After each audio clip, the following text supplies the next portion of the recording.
Joe Mazzulla is coaching the All-Star team. That's fun. I have a big rant about the officials and their reaction to the LeBron James foul. Oh, my God.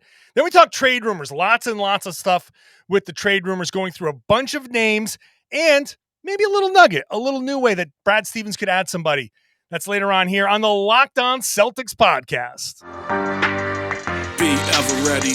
Recognize the city of champs. Boston, baby, we do what you can't.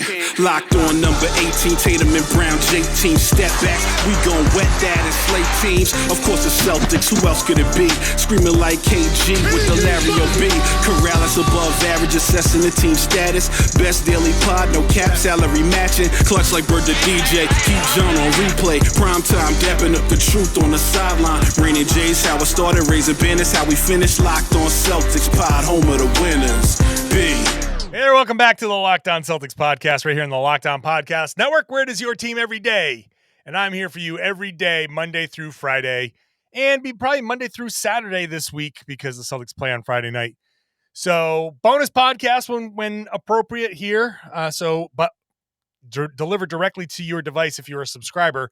So make sure you're subscribed. Use any device you want, any app you want, anything. It's fine. Just subscribe.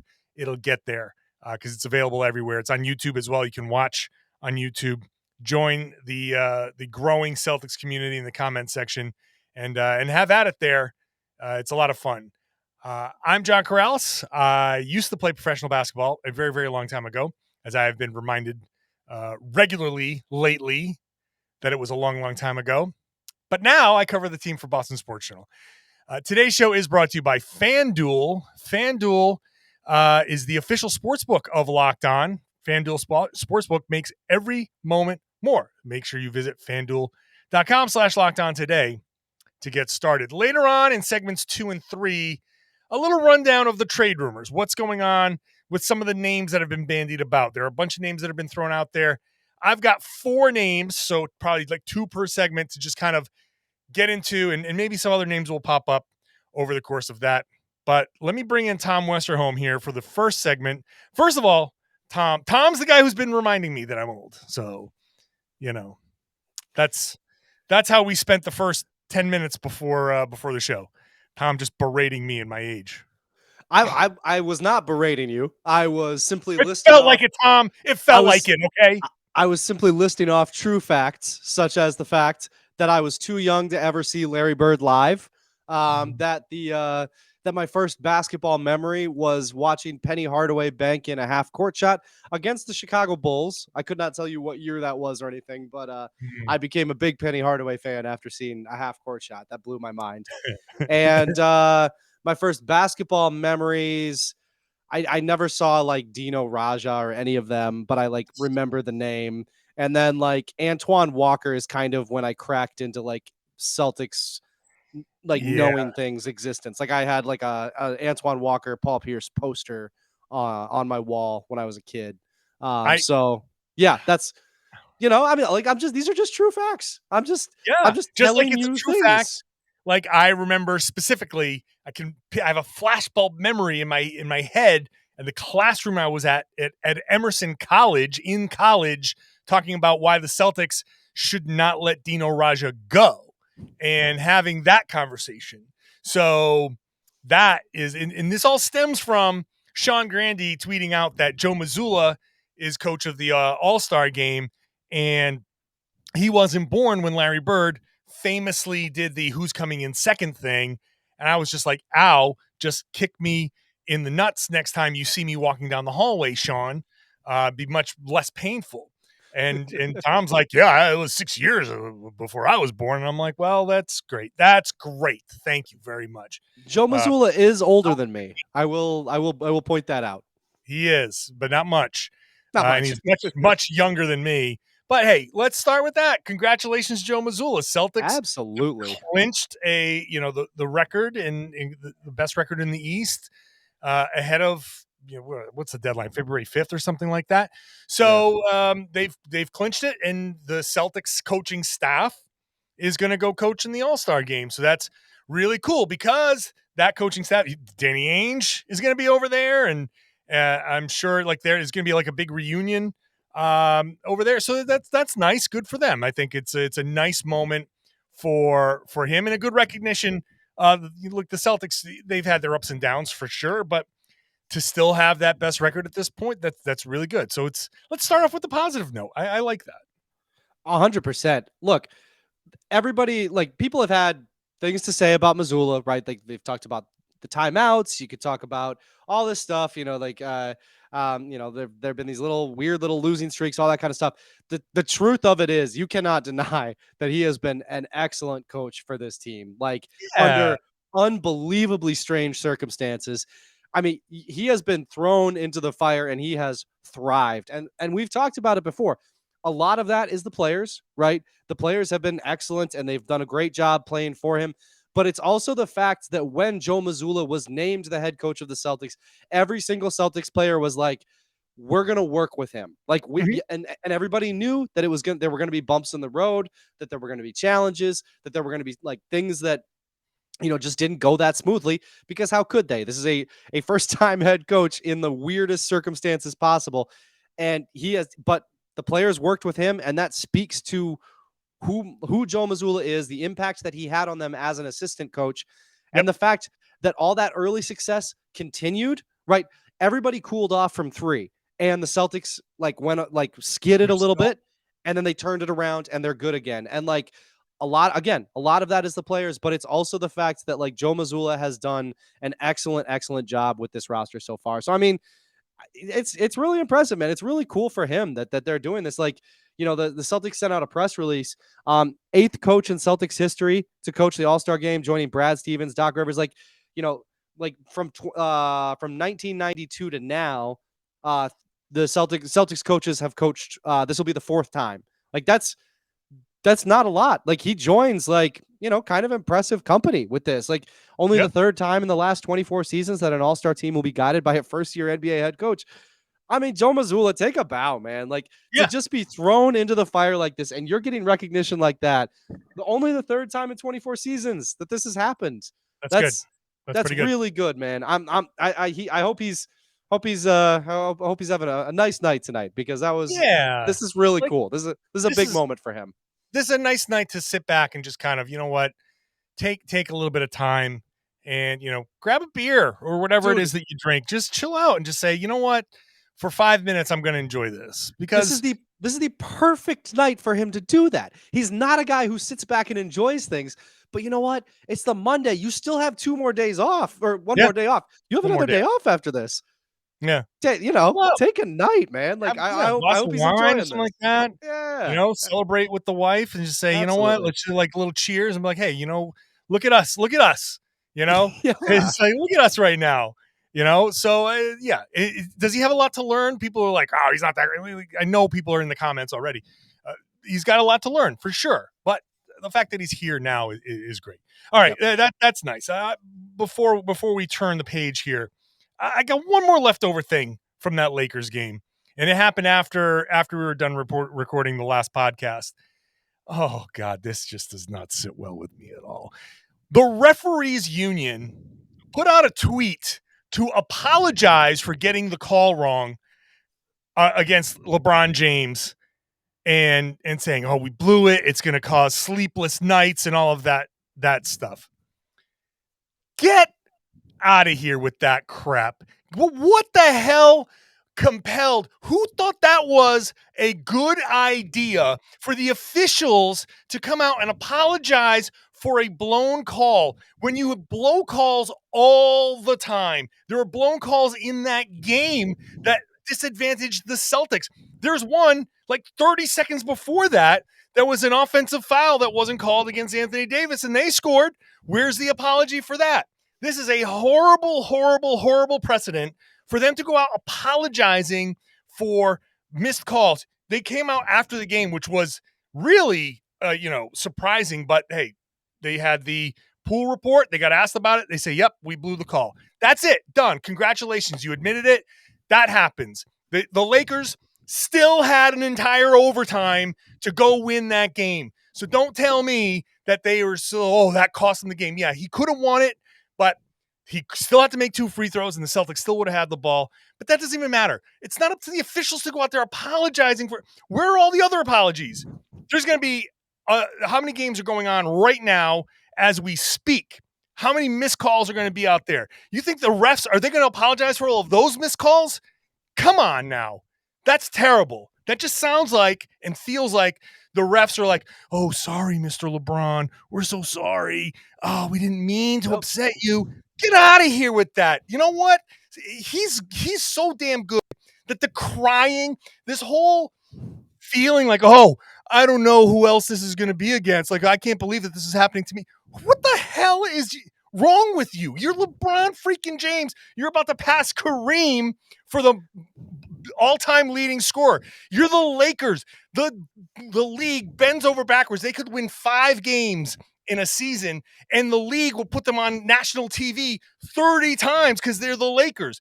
This whole thing has taken on such a life of its own because it was a foul against LeBron that has gone from funny to sickening.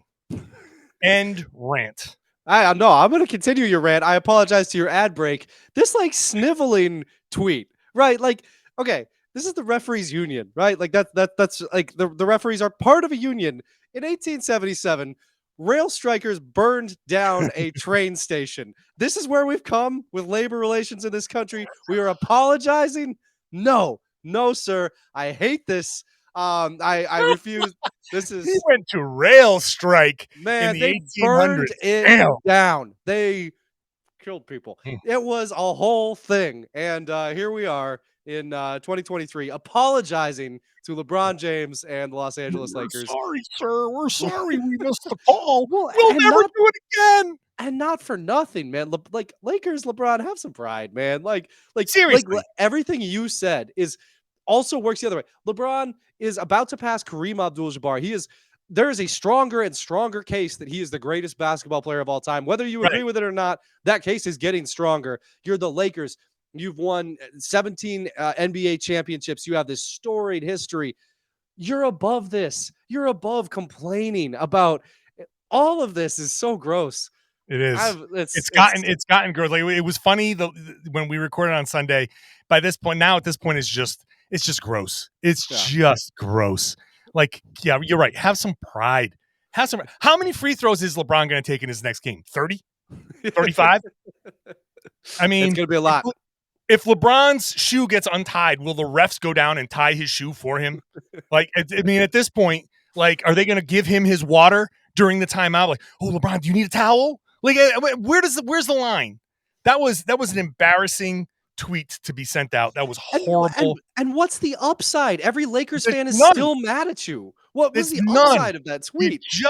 You just look like you're apologizing to the one person, to that one team. The whole point of the officials to be impartial, and you come out looking like you're subservient to LeBron. Like that tweet was horrible. It doesn't even matter that it was LeBron at this point. Like, it could if they should never be apologizing in a tweet like that for a missed call in a game like that, unless it's a perfectly played Game 7 where every call was right and both teams played absolutely perfect games and a referee did something so egregious that it's like a fireable offense. Like, that's the level to where a tweet apology should come in. Everything else, it's just embarrassing, and I hate it. The last 2 minutes report is the apology. That's it. That's the concession. They gave a statement after the game. You got the last 2 minute report. The pool report and the LTM report that's all you need. That's it. That's all you need. God, man. It just didn't sit well with me. Anyway, we've got trade rumors to talk about. Oh, man. I can't wait to hear what people are going to say in the comments about that rant. Let's talk trade rumors. Let's talk about Jakob Poeltl, because that name just keeps popping around, and some other ones like PJ Washington, Alec Burks, Jay Crowder. Jay Crowder's name's popping up. All of that stuff is coming up next. First, today's show is brought to you by FanDuel Sportsbook. This year, the only app you need at your Super Bowl party is FanDuel, America's #1 sportsbook. And we're really excited to have our new sports betting partner for Locked On because they're the number one sports book in America, FanDuel, just like we're the number one podcast network in America. And if you're new to FanDuel, that's even better because they have so many great features that make betting on sports fun and easy. So download the FanDuel app now so you can bet Super Bowl 57 with a no-sweat first bet. You get up to $3,000 back in bonus bets if your first bet doesn't win. FanDuel lets you bet on everything from the money line to the point spreads to who will score a touchdown. I don't know which way to go on this one. I'm going to have some fun maybe looking at some of the prop bets. Those tend to be like first touchdown and all that stuff. That's better than the game because I have no idea what's going to happen in that game. You can do it all on the FanDuel Sportsbook app, which is safe, secure, and super easy to use. Best of all, you get paid your winnings instantly. So join FanDuel today at FanDuel.com/lockedon to claim your no-sweat first bet on Super Bowl 57. That's FanDuel.com/lockedon. Make every moment more with FanDuel, the official sportsbook partner of the NFL. Please gamble responsibly. Hey, thanks for making Locked On Celtics your first listen every day. Make Locked On Game to Game NBA your second listen if you want to get caught up on the night in the NBA. Get caught up on both sides of the story from local hosts, local experts. It's fun. It's right on the Locked On NBA feed. So if you're subscribed to that, you can get Game to Game right there. So listen to both podcasts. I host Locked On NBA. You'll find me on Game to Game whenever the Celtics play. So check that out wherever you get your podcasts. It's also on YouTube. Tom Westerholm. You know what time of year it is. Trade season. Trade deadline is, 8 days away now? Mm-hmm. Oh, boy. Yeah. Is it quiet out there? Does it seem quiet out there? Feels like there's not a lot of rumors going on. The big thing we got right now is Jay Crowder. Like that's not a. I mean, we haven't seen him all year. That's not a poppin' trade deadline. Yeah, sure. Like it feels like. I think things will start to heat up. I think a little bit, but I do think that it helps that before the season there was such a clear delineation between teams who wanted Victor Wembanyama and teams that were trying to win basketball games. Like everybody kind of established where they were a little bit before the season. I think there'll still be some shuffling, but it might be less than usual just because I think, teams generally kind of have a better sense of what they're trying to do this year, I feel like. Yeah, and it's weird. I think the types of players that are out there, like there are guys who make decent money, like Jakob Poeltl. Well, he's one of the names the Celtics have been linked to. Guys like Bojan Bogdanovic. Those are the big kind of names, but they're not so good that getting them is, oh my God, they got Bogdanovic. That's it. They're the new favorites. If Cleveland were to get him, you'd be like, oh, that's really good. That's a really good move. Yeah. But also there are only a few sellers and they're asking ridiculous prices. Like Bogdanovic, they're asking for like unprotected first round pick. They're asking for a first round pick for Alec Burks. San Antonio is looking for first rounders for Poeltl, who is an unrestricted free agent after this, and a nice player, good player, good solid guy. But is he changing the course of a team's? Like he's great depth for the Celtics. Yeah, in a vacuum, you say, hey, you add him like if it was 2K. The team's overall rating would go up by adding him. But it's not like such a game changer that if you thought, hey, Milwaukee Bucks are better than the Celtics. Oh, well, they got Jakob Poeltl. Well, then the Celtics are going to sweep. No, you probably still think the Milwaukee Bucks are better than the Celtics. So it's just a weird trade deadline, I think. And teams are really asking for super, super high prices. And the question at the top, the very first question that you got to answer here is, are these teams really serious with these asking prices, or are the prices going to drop? Like, is Danny Ainge super serious about the high asking prices for the guys in Utah? Are they just going to keep these guys, or is it going to come down on deadline day and he's going to be like, okay, fine, 2 seconds for whomever? Like, I don't know if guys are going to come down, if teams are going to come down, then yeah, some of these things might happen. But if these teams are sitting there saying, no, we're perfectly happy keeping these guys, then we might not see much movement at all. Well, I mean, if there's something we know about Danny, it's that he's not he's not coming down. Like he'll Yeah. he'll he'll just not make a trade before he, you know what I mean? Like he's pretty happy to sit on assets and make everybody mad, even if like rather than doing what he thinks is a bad deal. Um, yeah, I mean, I think like obviously like Pirtle's the interesting one to us, like as kind of people who talk about the Celtics all the time. I think the asking price for him is really interesting because if you're the Celtics, I mean, I think this is a go for it year, right? Like this is a season that you're trying to win a championship now, and Yeah. like next year too, of course, and the year after, of course. Like you got these young players, but like this is a honest to god, real life chance to win a championship, and so it's like if you're looking for that depth piece, I mean. One of the things that could derail you is if you don't have enough center depth, right? Like if there's injuries, if there's that little bit of insurance. I mean, if you're the Celtics, is that worth the asking price in San Antonio? And I'm perfectly willing to accept no as an answer to that. Yeah. Like that So makes sense to me. But with Pirtle and like with the Celtics, they are one of the few teams in the NBA where I'm like, I could see the argument for overspending on somebody because this is a go for it season. I got two things about that. Two. One, if you overspend for him now, you run the risk of not being able to spend for anybody later. Correct. And so you do have to be sure that, okay, we're gonna do it. We're gonna give up that extra first round pick. It's gonna be kind of nuts to give up 1 or 2 first rounders for Jakob Poeltl, but here we are. That's forget about the fact that you have to re-sign him, because if you do that, you probably should be re-signing him. But let's just pretend whatever. Let's throw that out even. You are now handcuffing yourself because you are now committing multiple picks, and the Stepien rule is going to start coming into play later on.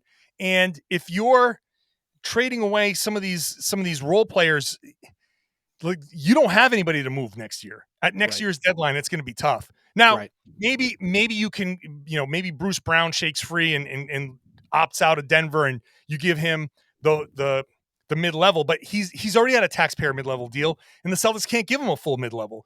So like the Celtics are just getting more and more limited down the line. This is absolutely a go for it year, but you do have to be a little bit precise about how you go for it, because if you screw that up, then there's no go for it move down the road. Second thing with Poeltl, he's a good player. He's really good. And like, what role is he going to have coming in here? Are you going to put him in the Luke Cornett role? So first of all, are you giving up those assets to get a guy in here to play 10, 15 minutes? Like, oh, great. You can limit Rob's minutes, but the whole point of Rob is you're going to ramp him up for the playoffs. And Jakob Poeltl would be fantastic insurance, but he's used to playing a certain role in certain minutes. Is he going to be happy here? Is he going to be is he going to be productive here? Are you giving away a lot of these assets for a guy when you bring him in is not going to be as productive because he's in a much more limited role and he doesn't know how to operate in that role?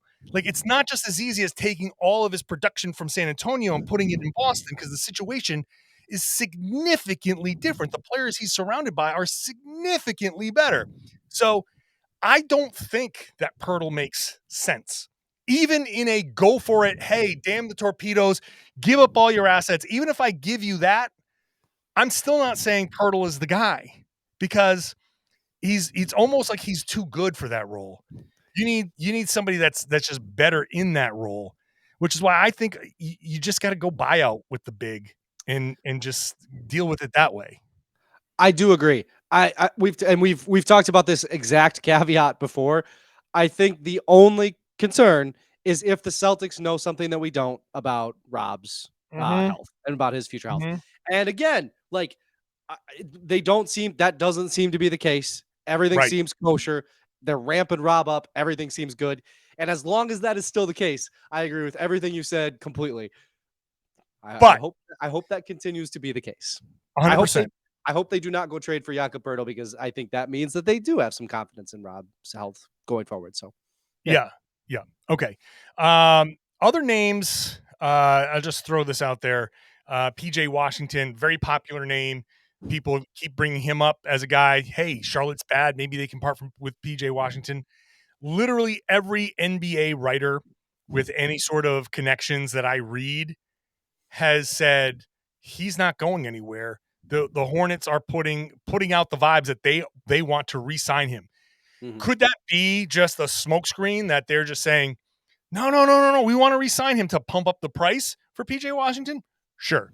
But it's that would be an extensive ruse from them where every like Mark Stein and Zach Lowe and Woj, like everybody's saying like, no, it looks like they want to re-sign him and keep him. They do have to win games moving forward.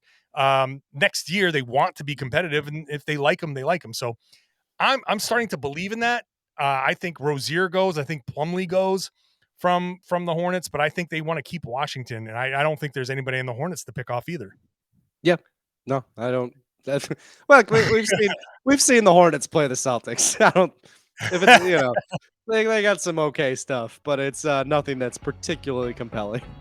I've got a name. I'm going to save this name for last. I think you're going to love this name. I want to get your reaction. Let's start with Alec Burks. There's now the Detroit Pistons. That's not the name you. That's not the name you love. Yes. That's not the name I love. It's probably the name that I want. The name I love is coming up later. I just kind of want to tease that. There's a name coming up later. There's a name coming up later that I'm very, very, very curious to see what you are going to say about that.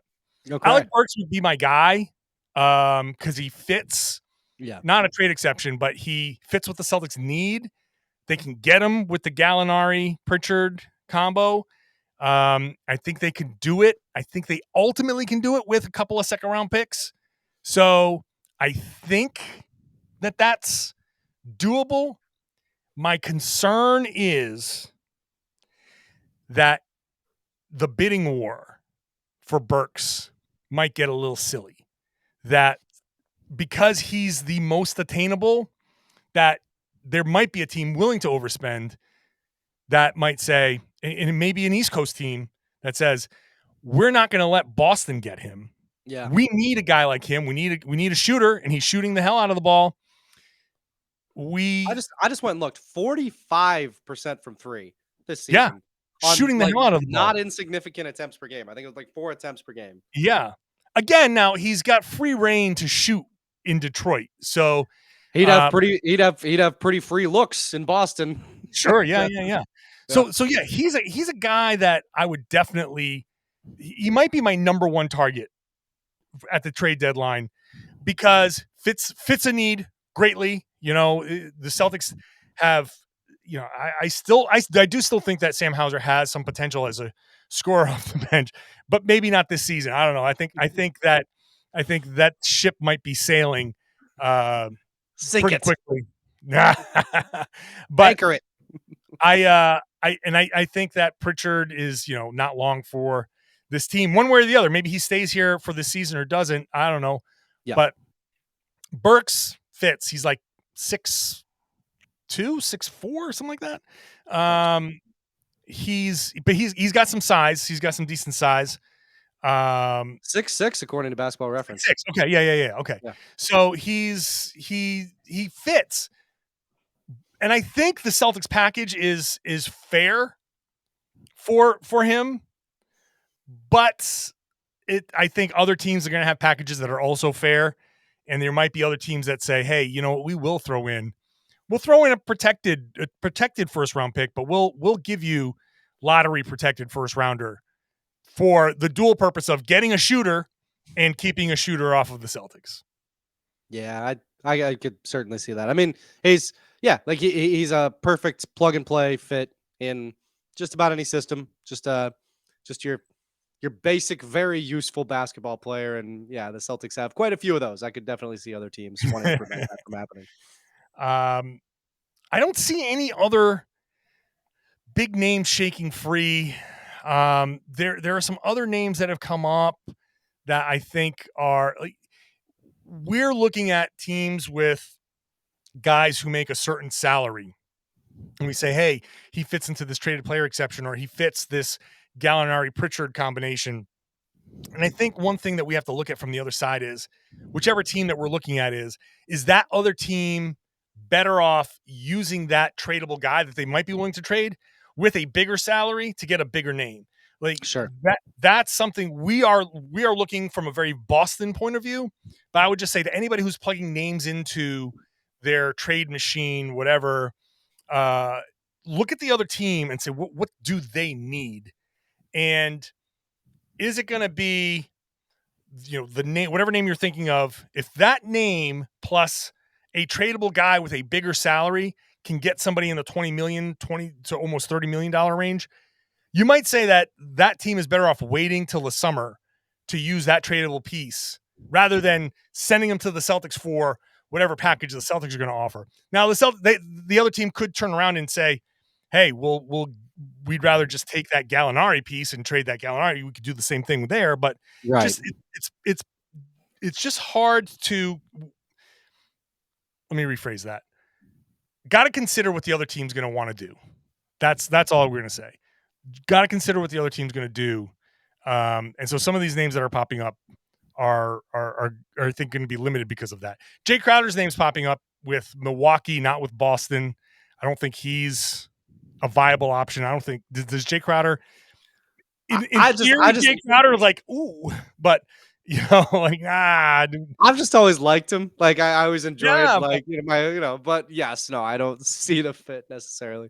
It's a part of me says, yeah, get that guy with the chip on his shoulder back in here just to give that Celtics team a little extra edge. They could use it. They could use an instigator, another one. Like Marcus Smart's an instigator, but not even to the level that he used to be because he's also the team's starting point guard. It's, I think an instigator is something that this team, some guy with an edge that can come in. The problem is that I think the role that he would get offered in Boston is the same role that pissed him off in Phoenix. And I think that's going to be part of the problem. He's not going to want to come back for that. And he's a guy who holds his grudges, I feel like. And sure.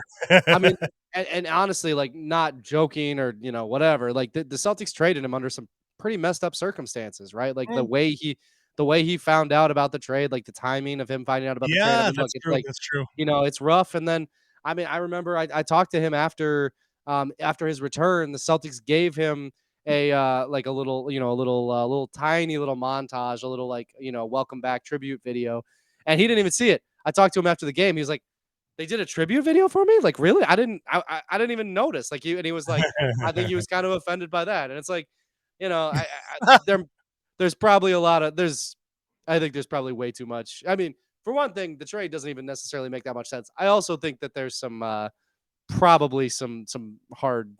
I mean, Ainge is gone, so I mean there is that, and that's always something to consider when you think about guys being mad at Boston. Is that most of them are mad at Danny Ainge, not Brad Stevens. But, sure. Yeah. All right. Let me. This is the name. Here's, you ready for this name? This is the guy. Bones Hyland. Oh yes. I don't know if that makes sense, but I like it. Let's do it. I don't think now the Nuggets are starting to gauge the trade value in Bones Hyland. Yeah. Because they are contenders and they need certain help that they're not getting from Bones Hyland. Like they need more defensive-minded wings. And so I don't think the Celtics have what the Nuggets are looking for necessarily. Imagine Bones coming off the bench for the Celtics. I mean, that would be a scene. That would be a scene. I love it. There is the potential for a Bones Hyland trade. And so when a name like that is out there and hey, bench scoring, that the Celtics kind of could use bench scoring. So I do think that there's some like, oh, whoa, let's give him a call. Let's see what does it take to get a Bones Hyland from you guys. I don't think the Celtics have the right package. I don't think they have what Denver is looking for. But I just wanted to, because you were here, I just wanted to throw Bones Highland out there, and just to see like a little, give you a little charge there. Listen, man. I've been the least charged up for this trade deadline that I've been for any trade deadline in recent memory. The possibility of Bones Highland of writing extensively about Bones Highland and podcasting about Bones Highland going forward. Oh my God. I love it. I love his game. I don't think it's a great fit for the Celtics. Like he's just not a good defender. No, he's not. And I mean, like the Celtics, like they're versatile guys, and you know how like there's guys who can guard 1 through 5. There's guys who can guard like 0 through 0, and that's Yeah, Bones. Like it's just that's like the versatility is not there, not but there. the guy can score. The guy plays with a ton of swag. I love him. I think he's great. I mentioned all of these names to wrap up the show by saying I just don't think the Celtics really No, get I don't anything think they're gonna do done. anything. I don't think they get anything done. The only thing I'm starting to wonder about is, I mean, after Peyton Pritchard had some comments on a podcast recently, and I mean, they were not inflammatory comments. I mean, people like posted them like, "Oh, I can't believe Pritchard said this." Like, basically said like, "Yeah, when I like, you know, what he was trying to say was like after this year," but he sort of little Freudian slip of like when my time here is done or something Yeah, along yeah, those yeah. lines. Like that does make me wonder if the Celtics have talked to him and been like, "Listen, man, we know you're like we know that this is not an ideal situation for you. Like, you know, like I do wonder if they've kind of talked to him about like the possibility of kind of doing right by him a little bit and moving him on at the trade deadline. I could see something like that. We've talked about that before, but generally speaking, I mean, these big trades, it's like it's such a risk. Like, what, you know, Yeah. why would you take these risks that they don't? I don't see the upside in a lot of them. No. I mean, Marcus Smart has said openly, you know, we keep like pumping Pritchard up, and it's like, you never know if your time is here, or if it's with somewhere else. Like Marcus Right. Smart said that to us, that Right. he's telling him like, just be ready because you never know if it's going to be here, if it's going to be somewhere else. This is a business. Everybody gets it. Everybody gets it. Teams never stay exactly the same. The Celtics went to the finals last year, and the team did not stay the same. They're Right. going to potentially go to the finals again this season, and they're not going to. Next year's team will not be the same. It might be mostly the same, but there's just differences that'll happen in the team. So yeah, that him potentially going, that's I think almost guaranteed that he will not be on this team beyond this season. Just makes sense. Yep. So fine. But as far as deals, unless they, you know, the only thing I can say is that Brad is always prone to surprises. Yeah. And there's always the potential for something that could come out of nowhere. But he did say on 98.5 that you don't want to look at, basically saying we're not going to be looking at big kind of deals where you're changing your core. Right. And I'll read the quote. He said, what is probably more likely is evaluating how to fortify your depth, how to make sure you're as foul-proof as possible.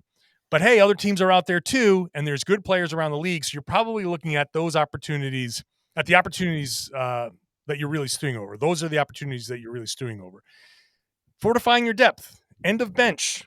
Yep. If you can get Alec Burks, great.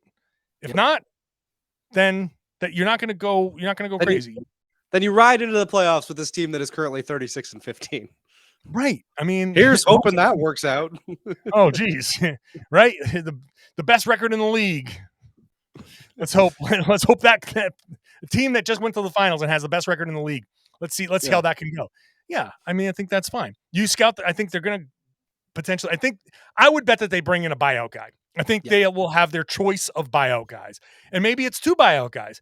Maybe they just go, and you can use the disabled player exception, by the way, to take in a buyout guy. Right. And you can even use the TPE to take in a guy that's waived. Just if there is a trade that's done and a team has to waive a guy, they can use, it's just a minor footnote here. The Dennis Schroeder traded player exception, which was $5.89 million, I believe, expires the day after the trade deadline. So if they don't make a trade on the deadline, they still have a day to use it to claim somebody off of waivers, I believe. So you can actually make a waiver. So they cut somebody that's $3 million or $4 million. They can actually make a waiver claim, get that guy with the TPE. That is allowed. So just a little asterisk. That's a fun little fact. I didn't little nugget there, huh? There you go. Yeah. 40 minutes into a podcast, a little nugget. Yeah. That the Celtics could present for you guys who stuck around. Yeah, there you go. Yeah. I keep getting the question every day about combining traded player exceptions. Here's something that you didn't know about a traded player exception. You can use that to make a waiver claim. So, hey, they could use that. I'd say it's probably really unlikely, but teams make unbalanced trades all the time and guys get cut. And we always talk about they're going to clear waivers. If somebody gets cut and falls in that money, the Celtics would be like, you know what? You're not going to clear waivers. We got you.